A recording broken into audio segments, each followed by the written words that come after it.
Start. Ayo mulai. Bersama. Waalaikumsalam warahmatullahi wabarakatuh.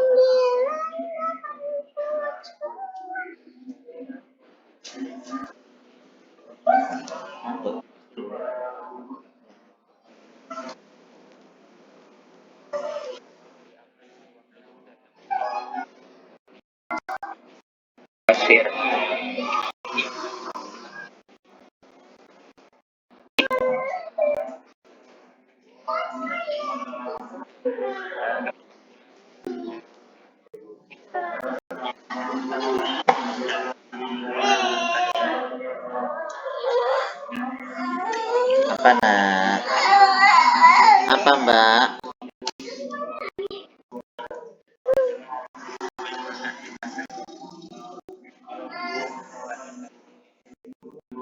Amin amin.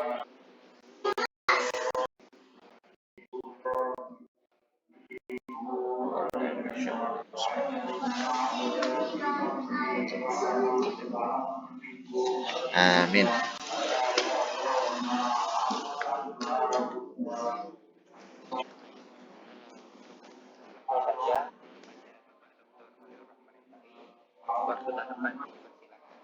Oke, bismillahirrahmanirrahim. Assalamualaikum warahmatullahi wabarakatuh. Bismillahirrahmanirrahim. Rabbana zidna ilman mubarakan nafi'an warzuqna fahman shaiban syari'an. Rabbana yassirna wa la tu'assir. Ila hadratin Nabil Mustafa Sayyidina Muhammad sallallahu alaihi wasallam wa ila jami'i abaina wa ummatina wa ila jami'i masyayikhina wa asatidina wa ila wa khususan ilal mu'allif hadzal kitab lahumul fatihah. A'udzu billahi minasyaitonir rajim. Bismillahirrahmanirrahim. Alhamdulillahirabbil alamin.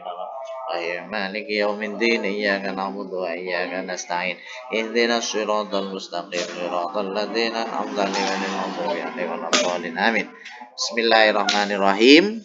Al-faslu as-sani, bab yang kedua, pembahasan yang kedua, fil musaharati, tentang mahram karena pernikahan.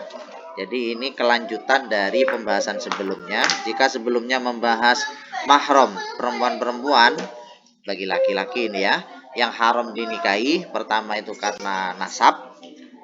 Kemarin sudah kita bahas minggu yang lalu. Sekarang kita melanjutkan haram dinikahi karena pernikahan.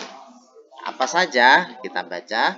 Wa ammal muharramatu, adapun perempuan-perempuan yang diharamkan bil musaharati, sebab pernikahan, fa innahunna, maka ialah sesungguhnya mereka perempuan yang haram itu arbaun, ialah ada 4 kelompok. Siapa saja 4 kelompok itu? Zaujatul abai, ialah istri-istri dari bapak.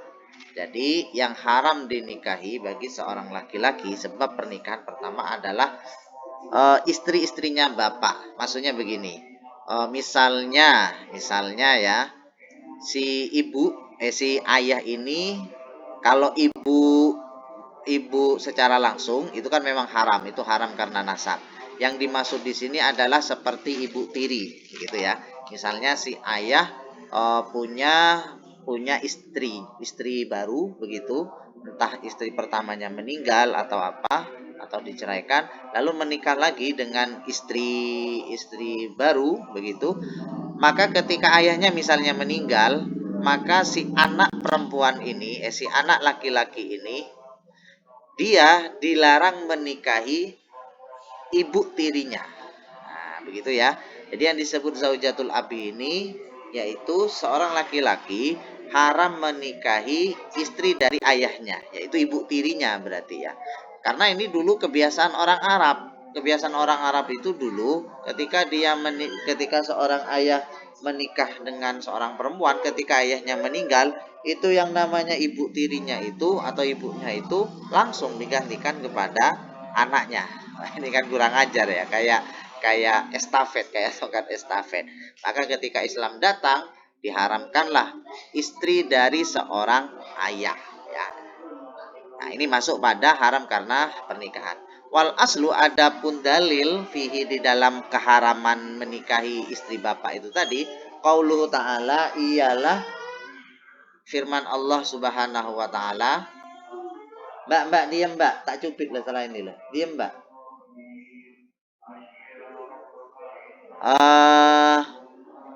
Wala tangkihu, firman Allah Ta'ala, wala tangkihu, dan jangan nikahi siapa kamu, ma kepada ya perempuan ini ya, atau pada seseorang nakaha yang telah menikahi aba hukum, siapa ayah-ayah kamu, minan nisai, dari perempuan. Jadi ayatnya di sini menegaskan bahwa seorang anak dilarang menikahi istri dari ibunya, istri dari ayahnya, berarti ibu tirinya ya. Itu haram untuk dinikahi. Ini ayatnya. Lalu selanjutnya yang kedua, siapa lagi yang diharamkan? Wazaujatul abnai, istri dari anak. Nah, misalnya ada seorang laki-laki menikah dengan seorang perempuan dan punya anak laki-laki, begitu ya, punya anak laki-laki, lalu si anak laki-laki ini menikah dengan seorang perempuan. Nah, berarti si perempuan tadi kan istri dari anak, atau disebut dengan menantu perempuan, itu dilarang untuk dinikahi, dan itu masuk haram selamanya. Jadi meskipun si anak laki-laki meninggal atau oleh si anak laki-laki istrinya tadi diceraikan, si ayah ini tetap nggak boleh menikahi menantu perempuannya itu selamanya. Ini yang disebut dengan mahram karena pernikahan, dan disebut dengan mahram mu'abbad, mahram selamanya. Wal aslu, adapun dalil fi dzalika tentang keharaman itu, qauluhu ta'ala, ialah firman Allah Ta'ala, wa ummahatun nisaikum, wal aslu fi dzalika yang atas ya. Adapun dalil fidzalika tentang keharaman menikahi istri anak itu, qaulu ta'ala, ialah firman Allah Ta'ala, wa halailu abnaikum, dan perempuan-perempuan atau istri-istri dari anak kamu, alladzina min aslabikum, yang dari keturunanmu, gitu ya. Nah, itu dilarang untuk dinikahi. Jadi dilarang menikahi menantu perempuan, bahkan ketika si anak sudah meninggal sekalipun, itu tetap dilarang.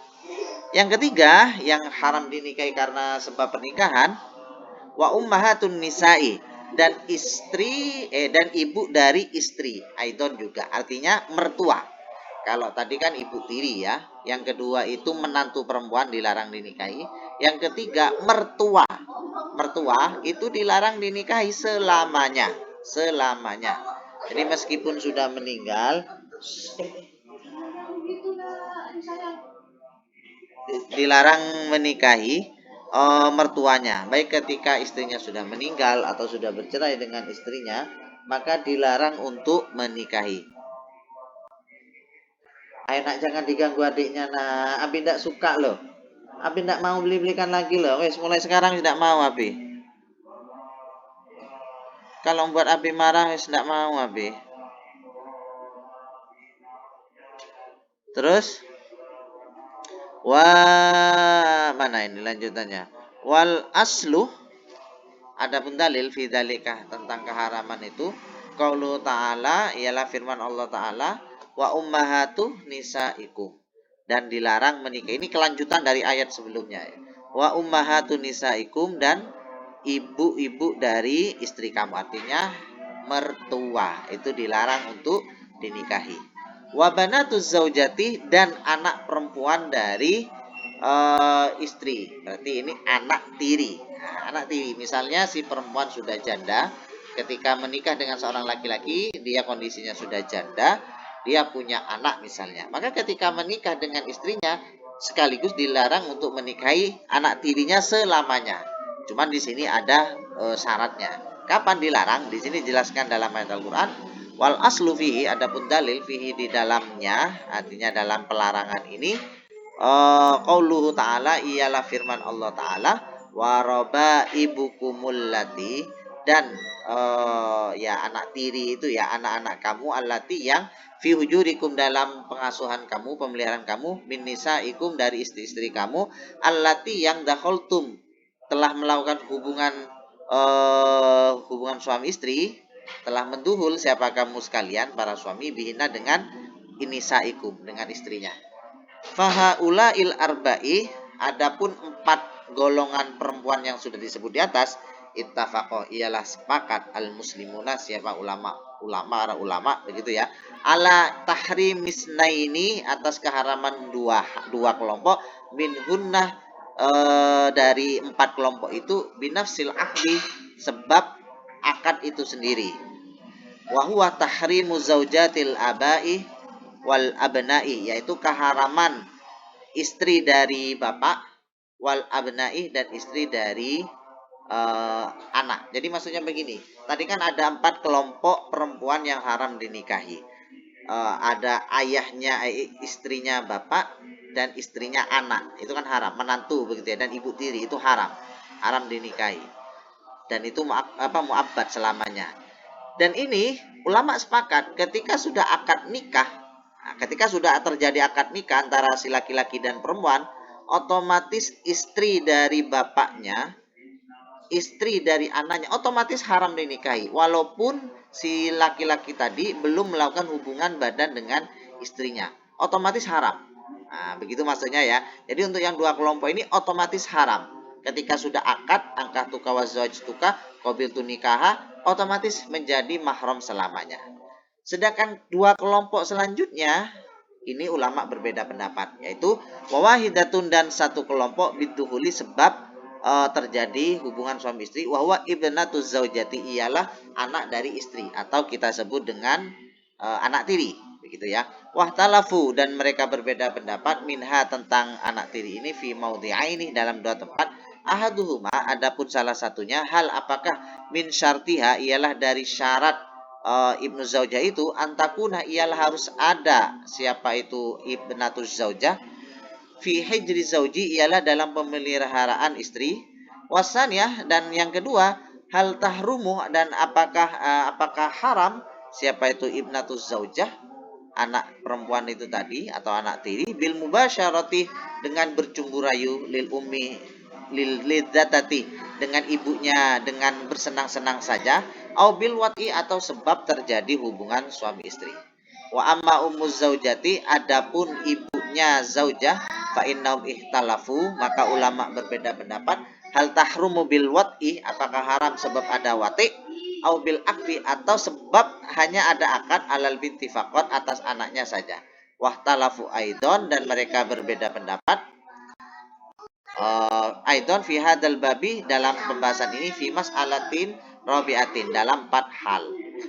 Nah, dan seterusnya. Intinya begini, tadi saya ulangi ya. Jadi ada 4 kelompok perempuan yang dilarang dinikahi. Yang ulama sepakat itu 2, yaitu istrinya ayah dan istrinya anak. Seketika sudah terjadi akad, otomatis haram, nggak ada syarat apapun. Intinya begitu ya, otomatis haram, nggak ada syarat apapun. Berbeda ketika siapa anaknya istri. Ini kan kelompok yang ketiga ya, anaknya istri atau anak tiri. Apakah otomatis haram secara langsung ketika akad? Nah, di sini ada syaratnya, ada syaratnya. Syaratnya apa? Harus terjadi hubungan suami istri dulu dengan ibunya. Jadi tadi dia menikah dengan seorang janda, dia punya anak perempuan. Anak perempuannya ini, anak tirinya ini menjadi haram selamanya ketika syaratnya harus sudah berhubungan suami istri dengan ibunya atau dengan si janda itu tadi. Gitu ya. Kalau belum melakukan hubungan suami istri, lalu misalnya dia cerai, maka si anak perempuan itu tadi tidak menjadi mahram dengan ayahnya. Jadi misalnya ketika nikah dengan janda itu tadi, lalu cerai, lalu pengen nikah dengan anaknya, itu masih boleh. Ini misalnya ya, itu masih boleh. Tapi kalau sudah melakukan hubungan suami istri dengan ibunya, maka menikah dengan anaknya otomatis terhalang selamanya. Nah, ini ada syaratnya. Walaupun begitu ulama berbeda pendapat tentang anak itu tadi, tentang siapa? Tentang anak tiri tadi, apakah ayahnya itu agar dia menjadi mahram mu'abbad, mahram salamanya, apakah harus si anak perempuan itu harus berada di pemeliharaan seorang ayah? Maksudnya si suami itu tadi ya, atau tidak? Nah, nanti ulama berbeda pendapat dan pembahasannya nanti. Nah, begitu juga dengan mertua itu. Mertua itu haramnya dinikah itu apakah ketika menikahi dengan anaknya secara langsung dengan istrinya ya, secara langsung apakah langsung mertua itu haram selamanya atau nunggu melakukan hubungan suami istri dulu dengan istrinya, baru haram selamanya. Nah, ini ulama berbeda pendapat. Pada intinya, dua kelompok perempuan itu haram dinikahi tanpa syarat, yaitu istri dari ayah, ibu tiri, begitu ya, dan juga istri dari anak. Itu otomatis haram dinikahi selamanya tanpa syarat. Sedangkan anak tiri bisa menjadi mahram mu'abbad selamanya ketika si ayah melakukan hubungan suami istri dengan ibunya. Tapi nanti berbeda pendapat apakah harus anak itu berada di pemeliharaan ibu atau tidak, pemeliharaan ayah atau tidak. Begitu juga kelompok yang keempat, yaitu mertua itu dilarang dinikahi. Ulama nanti sayangnya. Nanti dulu. Haram dinikahi ketika apakah si istrinya itu sudah si laki-laki sudah berhubungan badan dengan istrinya, atau akad langsung haram selamanya. Nah, di sini ulama berbeda pendapat. Jadi unik ya tentang pernikahan ini. Ulama terjadi perbedaan pendapat dalam dua, tapi ulama sepakat dalam dua hal. Saya kira begitu, Mas Alwi. Kalau ada yang mau didiskusikan persoalan tema, silahkan. Kalau mau diskusikan di luar tema, silahkan. Tentang puasa, zakat juga silahkan. Terima kasih. Assalamualaikum warahmatullahi wabarakatuh.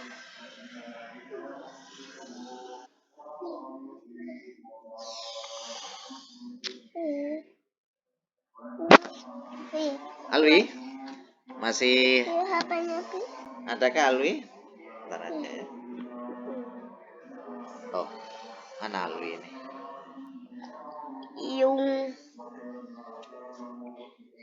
Mungkin Alwi ini sedang ada. Oh, sudah.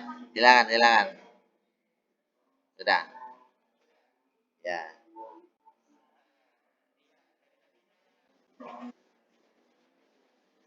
Ya. Ya. Padahal ini ya. Lanjut. Ya, lanjut.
Kayaknya sudah paham.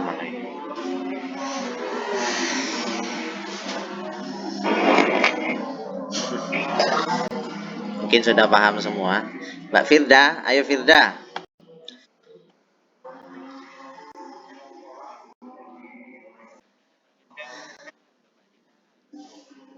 Yang penting istiqomah ya. Berapapun yang hadir saya mulai. Yang penting istiqomah. Karena dalam istiqomah itu mengandung keberkahan, katanya begitu ya.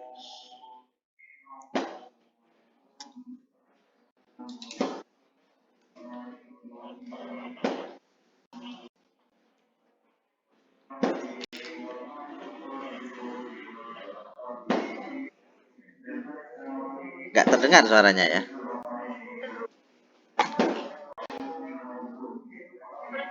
Ya, sudah. Tadi putus-putus.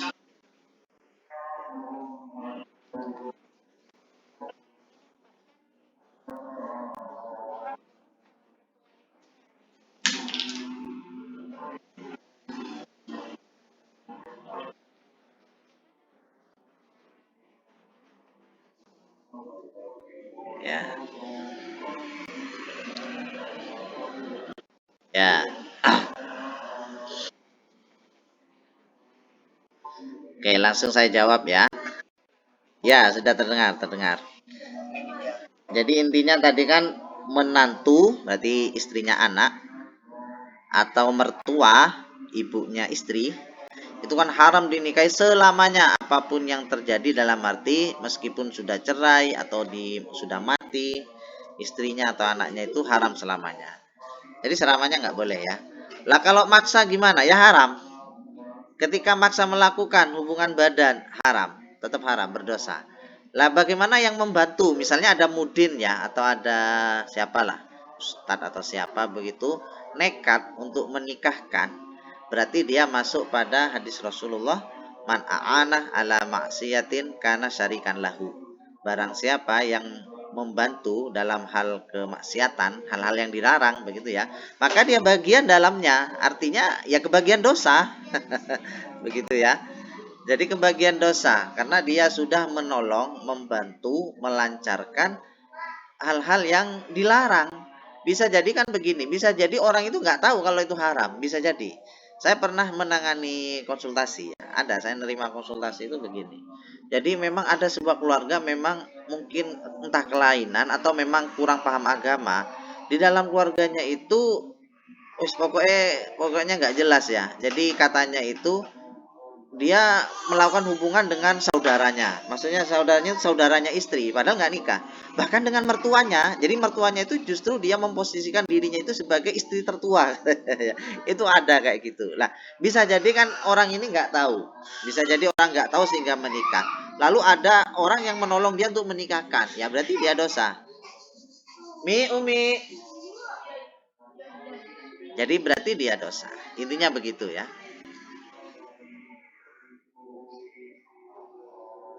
Bisa dipahami ya.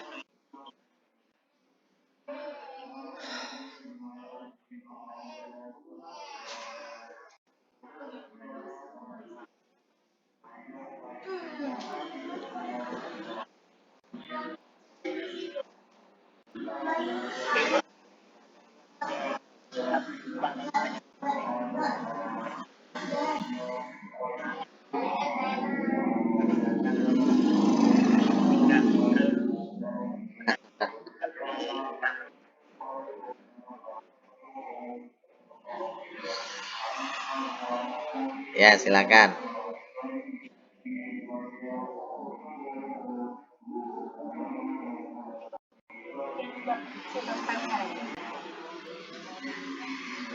Sebentar. Suaranya putus-putus, putus-putus. Ulangi, ulangi.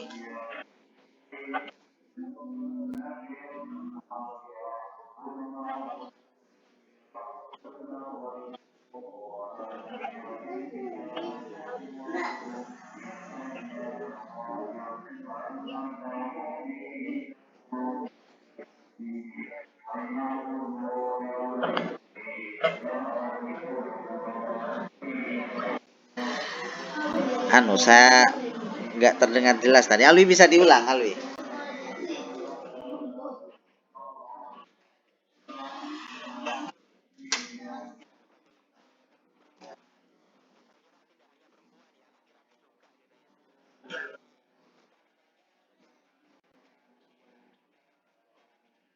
Hmm?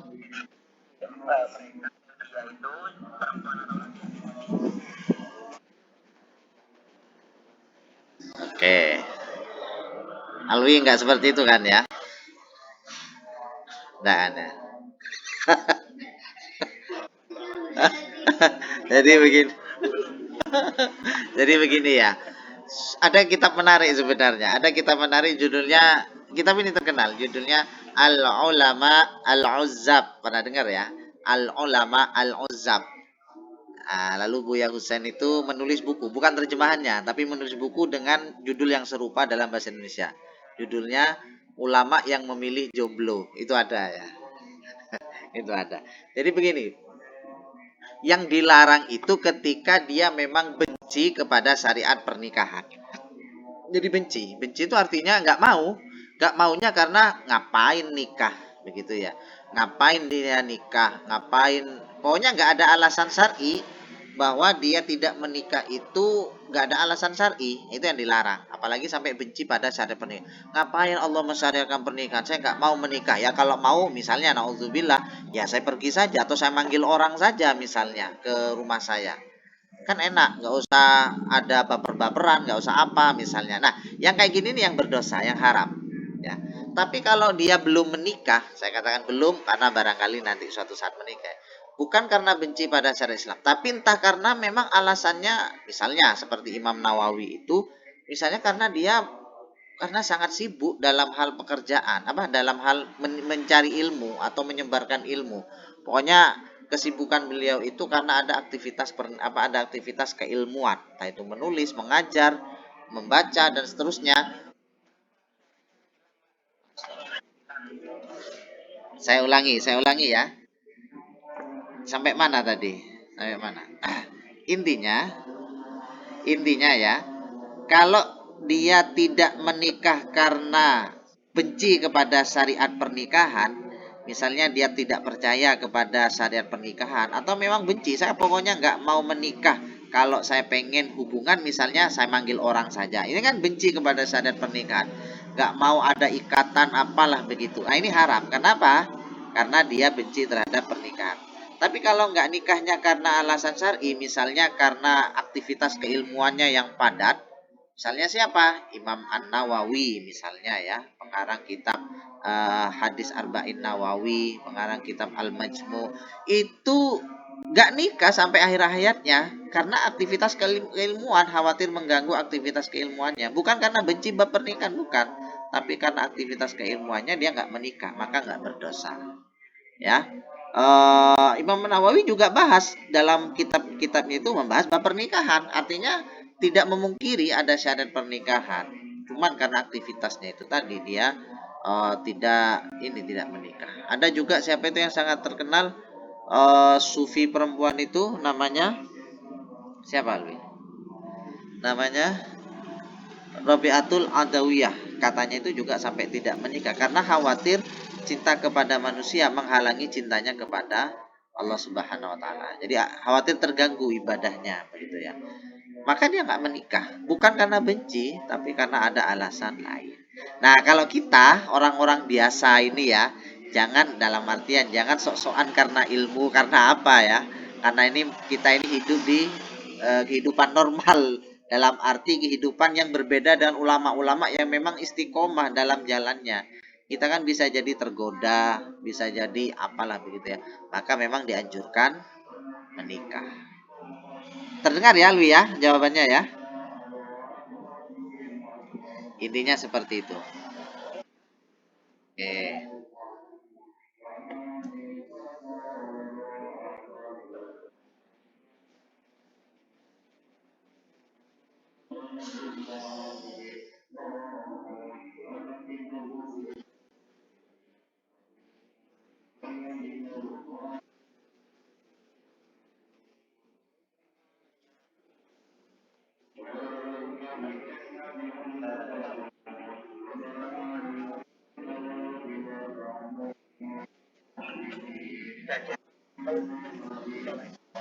Ya, ya.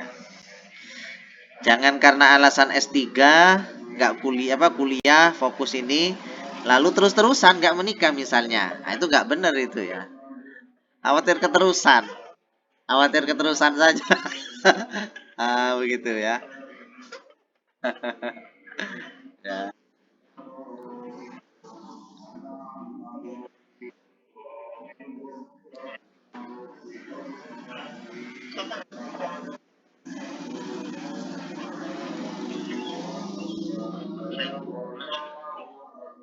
Kalau nggak ada kita tutup. Hah? Iya, iya. Eh, Sinyal saya ini agak masalah memang sekarang. Oke, gimana? Kalau nggak ada kita tutup. Kalau nggak ada kita tutup ya. Yang penting istiqomah teman-teman ya. Yang penting istiqomah, insya Allah banyak keberkahan. Insya Allah.